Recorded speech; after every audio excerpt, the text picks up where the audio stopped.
One more. One more. Beautiful. Good. Let's take our time. Let's just set it up even calmer. As he comes. There you go. Good. Beautiful. One more.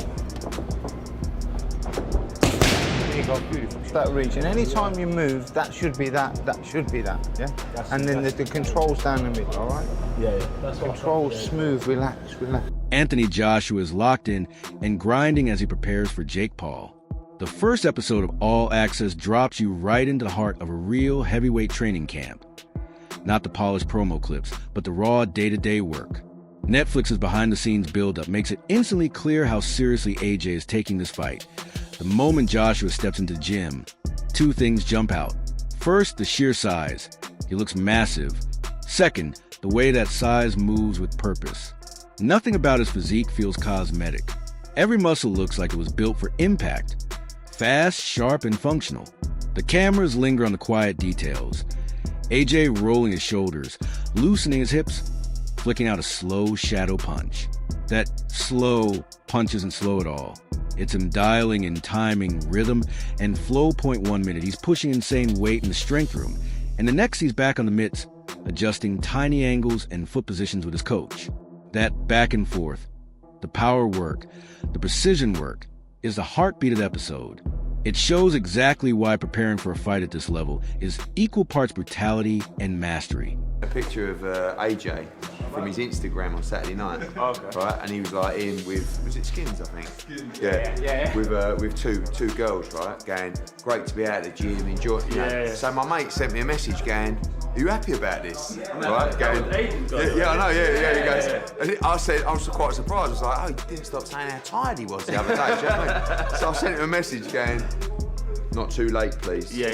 And he comes straight back with a picture of me on the couch going, this is me now, don't worry. The good thing is though, if people are like from his camp, they'll be naive enough to go, oh, he's out and about. Do you know what I mean? Like, he should take it seriously.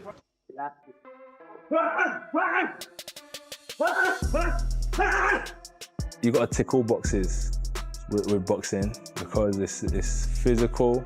So you got to do your strength conditioning. You know, you got to have strong legs. That's your foundation. You got to have good core, which is important. You got to have good stamina because you want to be working, exploding on your opponents.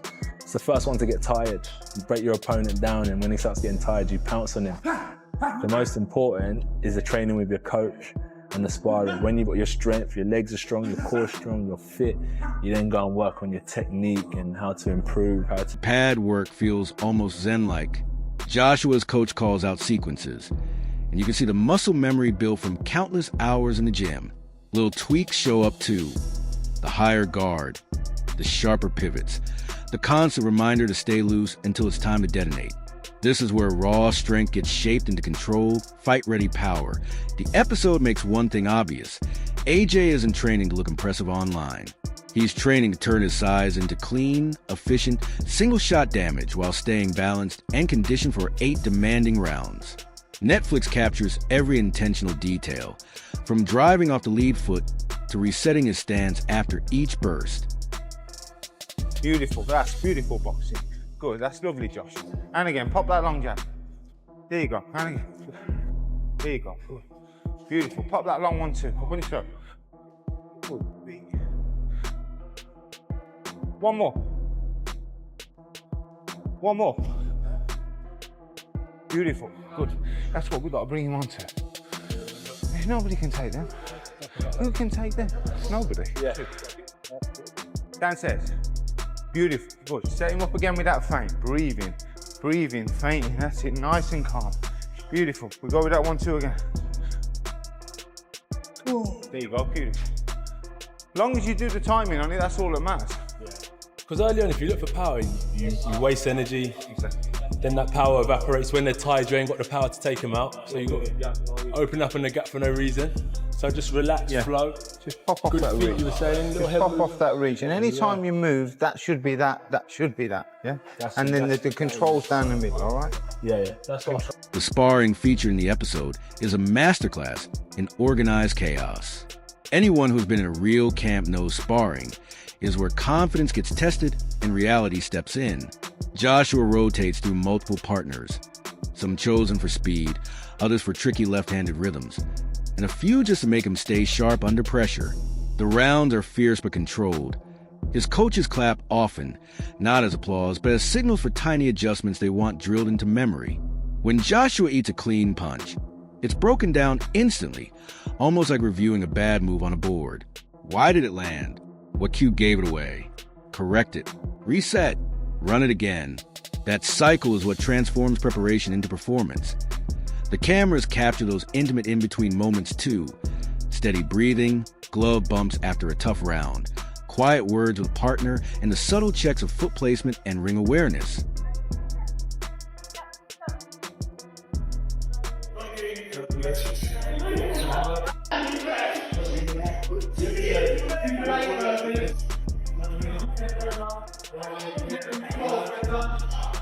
Heavy bag training in the episode gives you a real sense of AJ's engine at work.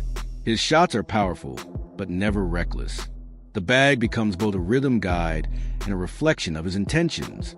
There's a pattern to it, a sharp double jab, a body shot off the step, then a clean, snapping right hand. He strikes with the same purpose he plans to bring into a real fight. Weight behind every punch, hips driving the power, and footwork that creates smart angles. You also see the shift in tempo. Some rounds are all-out sprints, 3 minutes of non-stop pressure, designed to flood the muscles and force his body to keep producing under fatigue. Other rounds slow down into fine-tuning, experimenting with stance, checking where the feet land, or adjusting how the wrist lines up on impact. Heavy bag work is where precision is sharpened even when tired, and the episode highlights that grind. The sweat, the discipline, and the laser-focused repetition that transforms mechanics into instinct. To a smashing the heavy bag in camp. Will he become 3-time world champion?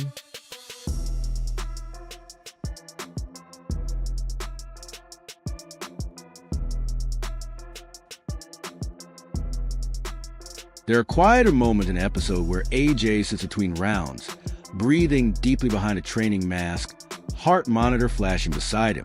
It reminds you instantly that this isn't some celebrity drop-in camp. Everything is precise. Everything has a purpose. The show even acknowledges the pressure of the clock. Ever since his knockout defeat in September 2024, fans have questioned whether this version of AJ can truly reset the story. He's been determined to answer that through rehab, adjustment, and hours of rebuilding behind the scenes. Netflix captures internal stakes, the need to rewrite the narrative while preparing for a fight that carries both massive visibility and massive risk. Outside the ring, the conditioning work is the part most viewers never really understand. Sled pushes with weighted vessels, sprints, awkward carries, the kind of unglamorous sessions that forge an engine capable of moving a heavyweight like a middleweight. At one point, AJ fires off explosive med ball throws and immediately snaps into a short burst sprint inside the ring. That blend of strength and speed is what allows him to keep his size, yet still move, pivot, and recover in the same breath. The episode also dives into how carefully his team structures a workload, so that AJ's mass becomes an advantage, not a liability. There's fight-specific strategy too. This isn't a 12-round championship bout. It's 8 rounds, 3 minutes a frame, with 10-ounce gloves. A shorter contest means a completely different rhythm. Urgency replaces marathon pacing. You hear the coaches talk about round management like they're working against a countdown clock. That intensity shows up in the pad work and the sparring. And then the human moments break through. AJ laughing with sparring partners, teasing his strength coach, checking on family between sessions. Netflix does include these to soften his image. They show the why behind the grind. He's a competitor, but he's also a man chasing legacy. The episode ends with cinematic beat. AJ walking back into the ring, gloves up, breath steady. It's a reminder that this camp is about more than impressive physique clips or flashy highlights. This is purpose being built, rep by rep. The portrait you're left with is of a heavyweight with the size of a giant and the mentality of a craftsman. Every drill, every thud on a heavy bag, every small correction is another brick placed for one specific night. Netflix gives you the backstage pass, but more importantly, it shows the unseen work, the grind that continues whether the cameras roll or not. And that's the hook, watching raw power being sharpened into intent. On fight night, you sense you'll be seeing more than a big frame in the ring. You'll be seeing purpose and motion. Relax. Last minute, mate, that'll do you then. Uppercut. Good. Right hand. Good. Good. Good. Left hook high. Good. Uppercut high. And again. The boxing world has been buzzing with predictions ever since the fight was announced. Former heavyweight champion David Haye told Sky News that Jake Paul is walking into extreme danger by agreeing to face Anthony Joshua, a seasoned 6 feet 6 inches, former unified heavyweight king. Early betting odds reflect that same concern, positioning Paul as a major underdog. Haye didn't mince words. He warned that Paul has put his life on the line and suggested the fight shouldn't even go ahead. According to him, if Joshua traps Paul on the ropes and begins unloading, the outcome could be catastrophic. He called Joshua a clean, powerful athlete who could do serious damage. But not everyone agrees. Louis Durkin, president of the Association of Ringside Physicians, told USA Today Sports that he sees no safety issue with the 8-round bout. He acknowledged that Paul is still the clear underdog, but said Paul has legitimate skills while Joshua is no longer in his absolute prime. Durkin believed the fight has a real chance of going the distance. He also noted that many critics simply don't want to accept that a YouTuber could be capable in the ring. In his view, while the size and experience gap is undeniable, it doesn't rise to a level that should prevent the fight from happening. Whether Paul deserves a chance against Joshua, he said, is a completely separate debate. Jake Paul's own family reacted just as explosively as the public when he revealed a matchup. Paul broke the news over FaceTime, later posting the clips online where they exploded across social media. His mother looked stunned, instantly covered in goosebumps. When Jake asked if she was scared, she corrected him. "No, I'm terrified." His father, Gregory Paul, reacted with disbelief at first, laughing and asking, "The heavyweight? Are you serious?"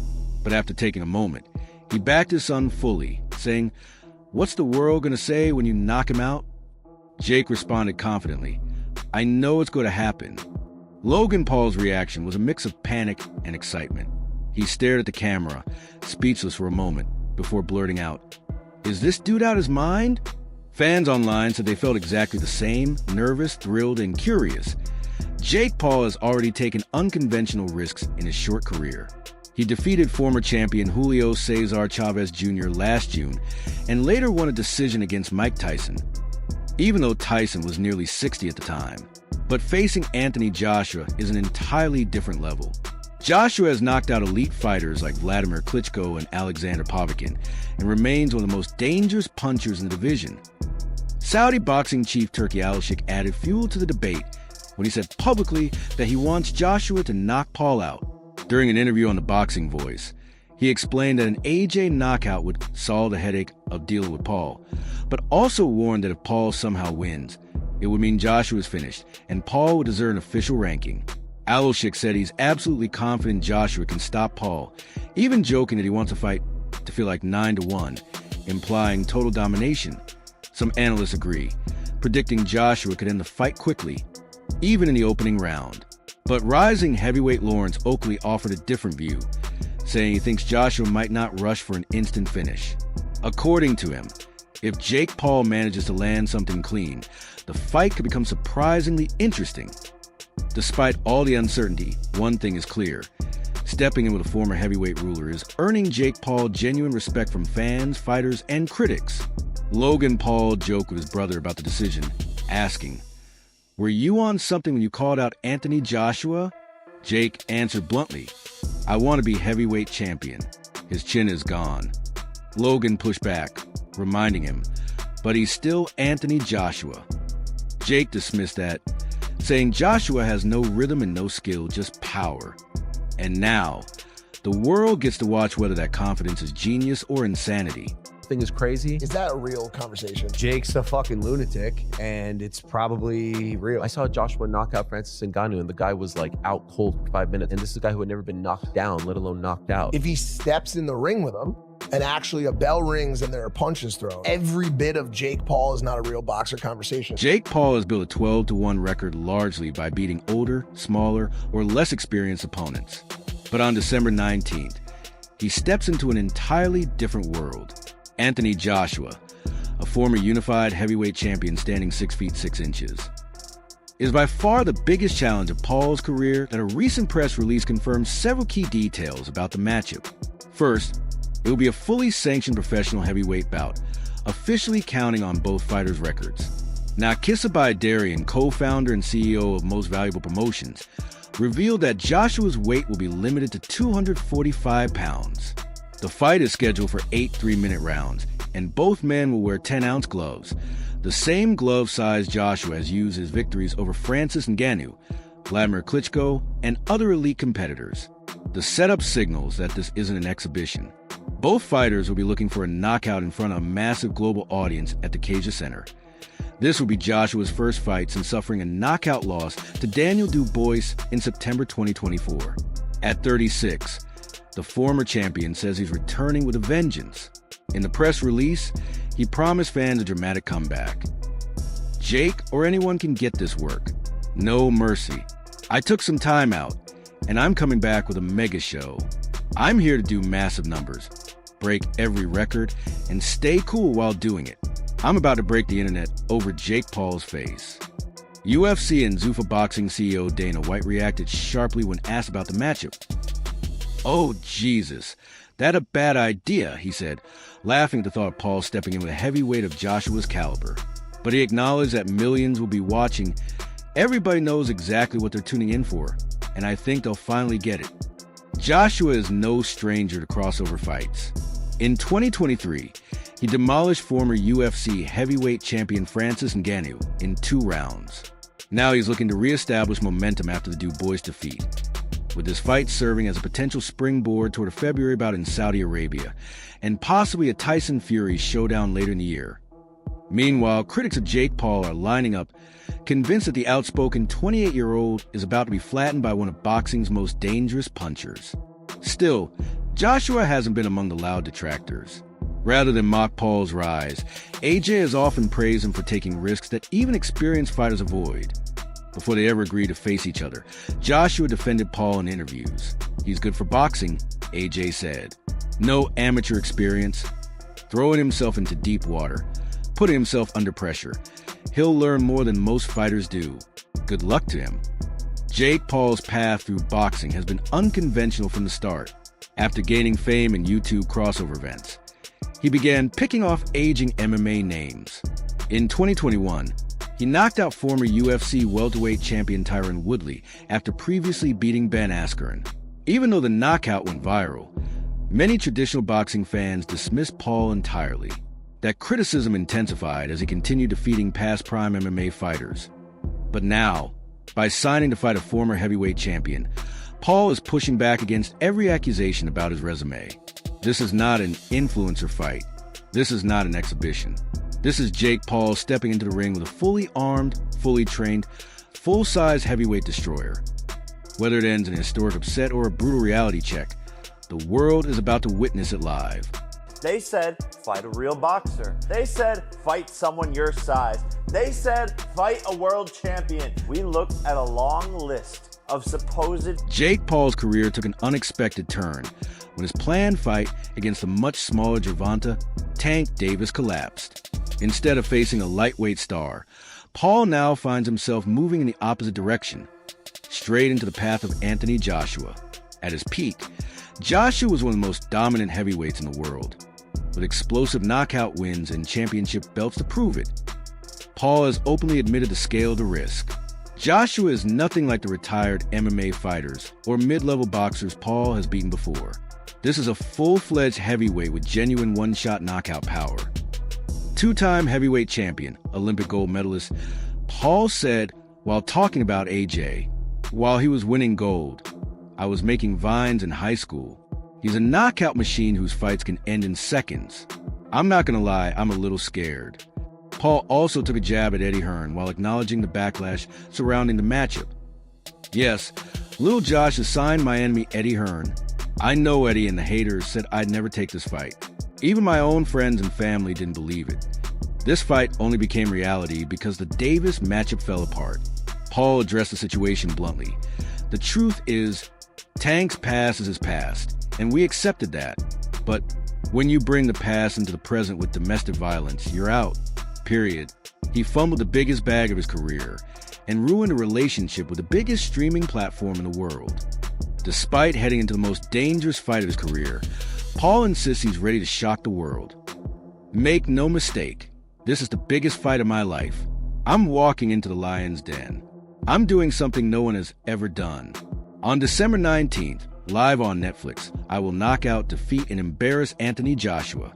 Paul has always been a divisive figure in boxing. Since the rise of influencer fights, he's positioned himself as a real professional, whether fans like it or not. His critics point to his record of beating older MMA fighters, while supporters believe he has steadily taken tougher challenges. His only loss came against Tommy Fury in 2023, which still stands as his most credible opponent so far. The upcoming showdown with Joshua naturally casts Paul as a major underdog. Still, training footage has raised eyebrows. In a clip filmed before his fight with Mike Tyson, Paul lands a sharp overhand right that drops heavyweight contender DeAndre Savage, then undefeated professionally. Savage later confirmed, "Jake caught me with a clean right hand. I went to a knee and got back up. That was it." Now, Paul is officially moving back into heavyweight territory to face a two-time world champion, a leap unlike anything he has attempted before. So, that's all for today's video. Make sure to leave a like, drop your thought in the comments, and subscribe so you don't miss what comes next. We'll see you in the next one.